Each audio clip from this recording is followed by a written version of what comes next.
Welcome to Kenton Teaches. Enjoy the video. In this video, I will show you how to make homemade caramel. First, let's gather our simple ingredients and tools. You will need 1 cup of granulated sugar, 1/4 cup of water, and 1/2 cup of heavy cream.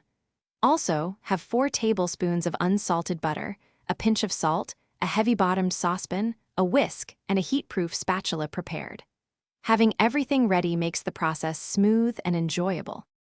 Now, let's begin cooking. Combine your 1 cup of sugar and 1/4 cup of water in the heavy-bottomed saucepan.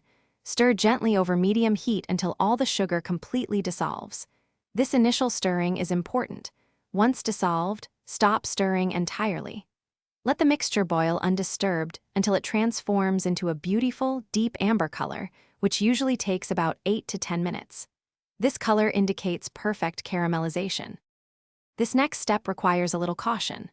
Once your sugar syrup reaches that lovely amber hue, carefully and slowly pour in the 1/2 cup of warm heavy cream. Be prepared for it to bubble up vigorously.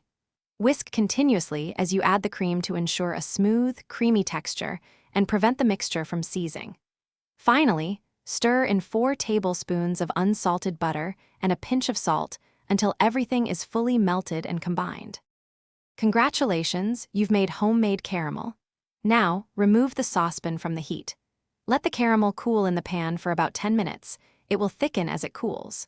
Once slightly cooled, carefully pour your delicious, warm caramel into a clean, airtight jar or container. You can store this wonderful treat in the refrigerator for up to 3 weeks, ready to enjoy on ice cream, desserts, or by the spoonful. Thanks for watching. Please subscribe if this video was helpful.